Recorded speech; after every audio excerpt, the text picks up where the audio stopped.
First and foremost, I want to give all praise, honor, and glory to Yahweh, Bahashem, Yahushai, Bahashem, Rakakwadash.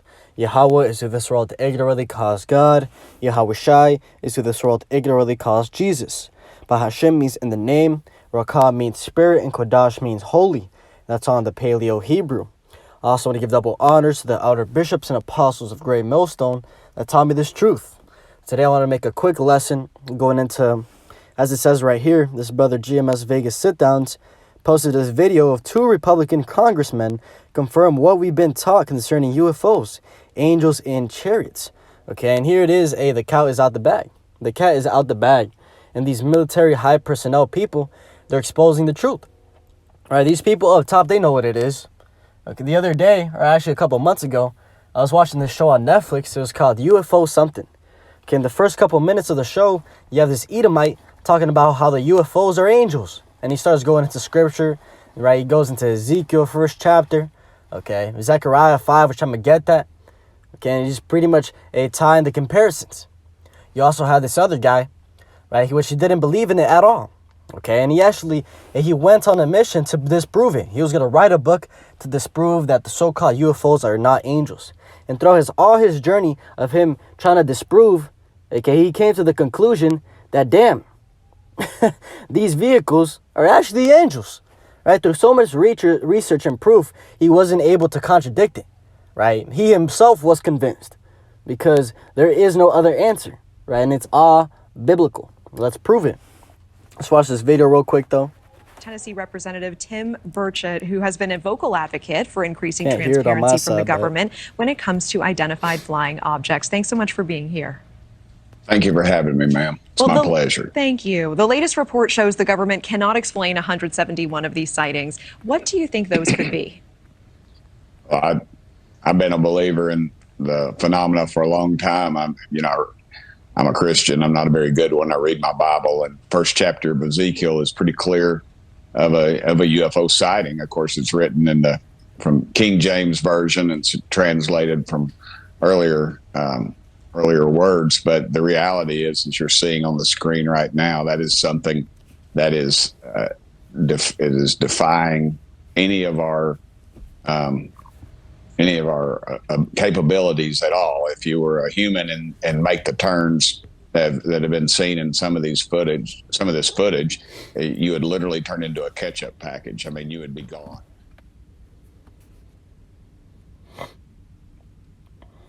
Right, let's read this real quick. It's Ezekiel chapter 1 and verse 19 to 20. It says, and when the living creatures went, the wheels went by them. Right, the wheels is going into the vehicles. Right, he said that the vehicles look like a wheel inside a wheel. If you look at a so-called flying saucer from the top, right, you have the top ring and then the outside, right, a wheel inside a wheel. It says, and when the living creatures were lifted up from the earth, the wheels were lifted up. Whatsoever the spirit was to go, they went. Thither was their spirit to go. And the wheels were lifted up over against them. For the spirit of the living creature was in the wheels. Right, you have the angels' spirits inside these vehicles controlling them. Okay, if you keep on reading in this chapter, goes into how they turned whithersoever they were looking, right? So they be going straight, okay, and they could just do a complete 90-degree angle out of nowhere.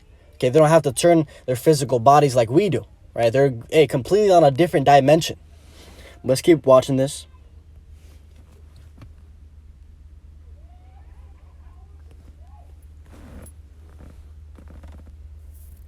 When I read Grush's report, that's public, that anyone can read. In the report, he described that one of the theories is that what we're encountering are beings that are extra-dimensional or interdimensional. Well, in a lot of different scriptures, including the Bible and others, that's really the way that you describe messengers of God, or angels. And so they may not fit exactly the biblical narrative, but whenever I use the term angels, to me it's synonymous with an extra-dimensional being.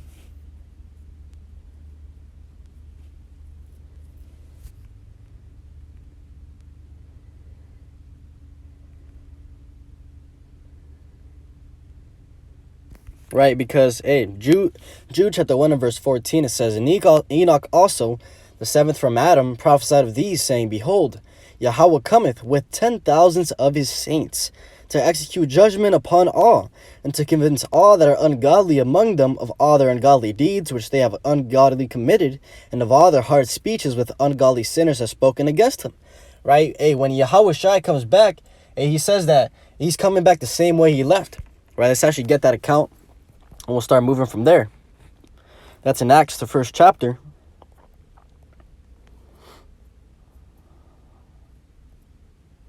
Acts chapter 1 and verse 9, it says, and when he had spoken these things while they beheld, he was taken up in a cloud, received him out of their sight. Right? Now, when it talks about a cloud, it's talking about those so-called UFOs, right? The chariots, the vehicles of the angels.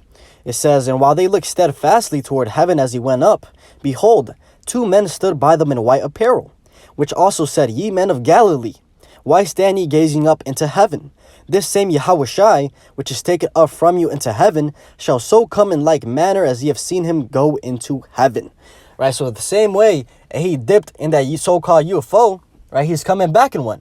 Okay, and he's coming back in a mothership. Right, when you go to 2nd Ezra, chapter 13, you got to get the Apocrypha for that. When you go to 2nd Ezra, chapter 13, Ezra was trying to describe the ship he was on. Right, if you read up top, it goes into it. Right, we'll start at verse 3. It says, and I beheld, and lo, that man waxed strong with the thousands of heaven, right, the angels. And when he turned his countenance to look, all the things trembled that were seen under him. And whensoever the voice went out of his mouth, all they burned that heard his voice, like as the earth faileth when it feeleth the fire. Right, he was performing spiritual powers. He said that, hey, when I come back, I'm not going to meet you as a man. Okay, he's coming back in that angelic body. It says, and after this I beheld, and lo, there was gathered together a multitude of men out of number from the four winds of the heaven to subdue the man that came out of the sea. But I beheld, and lo, he had graved himself a great mountain, and flew up upon it. But I would have seen the region or place whereout the hill was graven, and I could not. Okay, and he's going into that ship, right, he flew upon. He said, hey, I was trying to see, hey, where it came from, where it started, where it ended, but I couldn't. Going into how big it was. So imagine looking up in the sky, okay, and look at towards the horizon, okay, 360 degrees. That's how big the ship was. He couldn't see the end. So just imagine, right? That's why it says in Revelation chapter 1 that every eye shall see him, even those that have pierced him. And that's going into regeneration, the reincarnation, okay? When he comes back, it's going to be a worldwide event, okay? Everybody's going to be able to see that one, right? But let's go to Zechariah chapter 5. You can get a eyewitness account, as they say today. Zechariah chapter 5 and verse 1, it says, then I turned and lifted up mine eyes and looked, and behold, a flying roll. Okay, what is that talking about? It's talking about those UFOs, the angels' vehicles. And he said unto me, what seest thou? And I answered, I see a flying roll. The length thereof is 20 cubits, and the breadth thereof 10 cubits. Right, he's describing it now. Then said he unto me, this is the curse that goeth forth over the face of the whole earth. For every one that stealeth shall be cut off as on this side according to it, and every one that sweareth shall be cut off as on that side according to it. Right? Because ultimately it's a curse. Why is it a curse? Because it's a reminder that he's coming to destroy this place with those vehicles. Okay, and it says that it's going to go forth throughout the entire earth. Right? This is why you see those vehicles from time to time. Right now, it's a daily occurrence. Okay, that's why you see it. Okay, because it's a constant reminder that he's coming with those vehicles to wipe this place. Okay, completely annihilate. And it says, I will bring it forth, saith the Yahweh of hosts, and it shall enter into the house of the thief. Who is the house of the thief? The Edomites, the so-called white people. And it shall enter into the house of the thief, and into the house of him that sweareth falsely by my name. And it shall remain in the midst of his house, and shall consume it with the timber thereof, and the stones thereof. Okay, and that's talking about a destruction. Okay, nothing else. Destruction. Let's see. See what comes up when I search up cloud and go to the New Testament. Revelation. Right. Revelation chapter 11 and verse 12, it says, "And they heard a great voice from heaven saying unto them, Come up hither. And they ascended up to heaven in a cloud, and their enemies beheld them." Right, and that's talking about the salvation, because, hey, those vehicles are coming to destroy, but they're also coming to save. Right, just like how all these movies you see the people getting tractor beamed and going up into those vehicles, that's the same way it's going to be. Right, they actually got that idea from the scriptures. See if we can get something else. Hey, Revelation 1 and 7. "Behold, he cometh with clouds, and every eye shall see him, and they also which pierced him, and all kindreds of the earth shall wail because of them, even so, amen." Right, those clouds is going into those vehicles. Okay. Hey, Luke chapter 21, verse 27. "And they shall see the Son of Man coming in a cloud with power and great glory." Okay, and we just read in 2nd Esdras chapter 13, right, he flew upon that cloud. It was a vehicle. It wasn't a literal cloud, right? It's symbolic. But a lot of people can't get that. Hey, Mark 13, verse 26. "And then shall they see the Son of Man coming in the clouds with great power and great glory." Okay. But let's see. Let's get Ezekiel.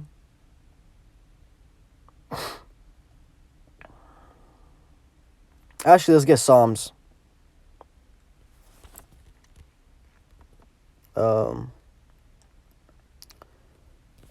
We'll get Chariot. This is bugging out right now. Psalm chapter 104 and verse 3 says, and this is talking about Yahweh, it says, "Who covers thyself with light as with a garment, who stretches out the heavens like a curtain, who layeth the beams of his chambers in the waters, who maketh the clouds his chariots, who walketh upon the wings of the wind." Right? The clouds are his chariots, are his vehicles.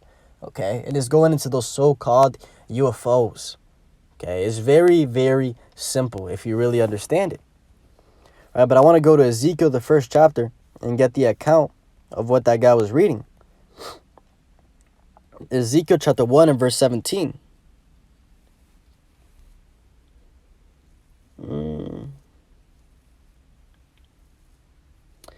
Yeah, let's get Ezekiel. I'm trying to get a specific scripture.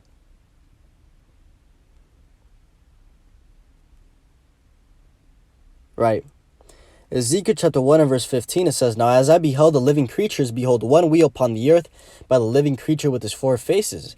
The appearance of the wheels and their work was like unto the color of a beryl. They 4 had one likeness, and their appearance and their work was as it were a wheel inside of a wheel."